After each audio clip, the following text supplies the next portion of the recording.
हम आपको एक और नई कहानी सुनाने जा रहे हैं जिसका नाम है एक औरत की ताकत। एक शहर में सुरेश नाम का आदमी रहता था। उसकी एक बेटी थी, उसका नाम मधु था। सुरेश की टेलर की दुकान थी। मधु भी उसका हाथ पटाती थी, उसके साथ में, जैसे कि बटन टाँकना, प्रेस करना आदि। एक दिन सुरेश ने मधु से कहा, अब तुम्हारी शादी की उम्र हो गई है और तुम उसको भी अब सिलाई सीख लेनी चाहिए। तो मधु बोली कि उसे शादी नहीं करनी है, उसको यही उसके पास रहना है। तो सुरेश ठीक है कहकर चुप हो गया। धीरे धीरे मधु सिलाई भी करना सीख जाती है। एक दिन वो दुकान पर सिलाई कर रही होती है तो वहाँ पर प्रदीप आता है। वो उसको देखकर उसको पसंद कर लेता है और सुरेश से उसका हाथ मांग लेता है। तो सुरेश भी अच्छा लड़का है देखकर हाँ कर देता है। दोनों की शादी हो जाती है और मधु अपने ससुराल आ जाती है। कुछ महीनों बाद वो गर्भवती होती है। वह एक बेटी को जन्म देती है और बहुत खुश होती है। तभी प्रदीप वहाँ आकर उसको बोलता है कि मुझे एक लड़का चाहिए था और तूने एक लड़की पैदा कर दी। वो कहती है क्या हुआ, यह भी तो हमारी ही बेटी है। वो कुछ नहीं सुनता है और वहाँ से चला जाता है। फिर वहाँ सुरेश आता है और मधु उसे सारी बात बताती है। तो वो उसको बोलता है कि मैं प्रदीप को जाकर समझाऊंगा, तू परेशान मत हो। फिर वह प्रदीप के पास जाता है और उससे बोलता है कि क्या हुआ, अगर लड़की हुई है तो दोबारा में लड़का हो जाएगा, अभी तुम मधु को अपने घर ले जाओ। प्रदीप उसकी बात मानकर मधु को घर ले आता है। उसकी बेटी रोती है और अगर मधु किसी काम में लगी होती है तब भी वह उसको देखता नहीं था। ऐसे ही करते करते दिन बीतने लगे।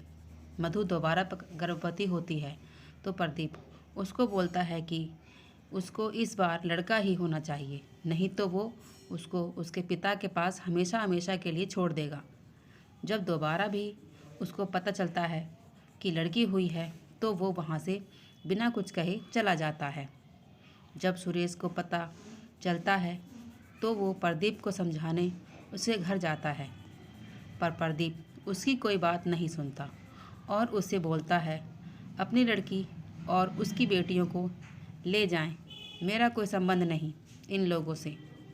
यह सुनकर सुरेश वहाँ से यह बोलकर चला जाता है कि मेरी बेटी मुझ पर बोझ नहीं है, मैं उसे और उसकी बेटियों को पालूंगा। मधु अपने पिता के साथ घर आ जाती है और सिलाई करने लगती है। समय बीतता है, उसकी बेटियां स्कूल जाने लगती हैं। मधु और उसके पिता जी तोड़ मेहनत करते हैं, पर एक दिन सुरेश इस दुनिया को छोड़कर चला जाता है और मधु अकेली रह जाती है। फिर वो अपनी बेटियों को अच्छी ज़िंदगी देने के लिए पूरा दिन सिलाई का काम किया करती थी।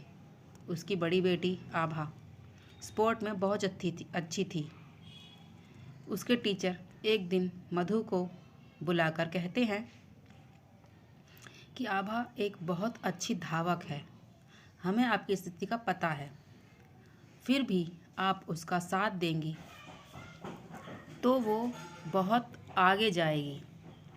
मधु यह सुनकर बहुत खुश होती है और अब पहले से ज़्यादा काम करने लगती है, जिससे वो आभा को अच्छे से रेस के लिए तैयार कर सके। वह दूध, फल, मेवे, पौष्टिक खाना सब आभा को टाइम से देने लगी। उसका नतीजा यह हुआ कि मधु और आभा की मेहनत रंग लाई। आभा ने स्टेट लेवल चैंपियन में प्रथम स्थान प्राप्त किया। उसकी फ़ोटो अखबार में छपी तो प्रदीप आभा और मधु की फ़ोटो को अखबार में देखकर यह सोचता है कि अगर मैंने मधु को निकाला ना होता तो आज मेरी भी फ़ोटो इन लोगों के साथ होती। पर अब माफ़ी मांगकर भी कुछ नहीं हो सकता। इस कहानी से हमें यह शिक्षा मिलती है कि आजकल लड़का और लड़की दोनों ही बराबर हैं। जो काम एक लड़का कर सकता है वह एक लड़की भी कर सकती है। यह कहानी आपको कैसी लगी हमें प्लीज़ कमेंट करके बताएं। प्लीज़ लाइक करें, सब्सक्राइब करें, शेयर करें। Thank you.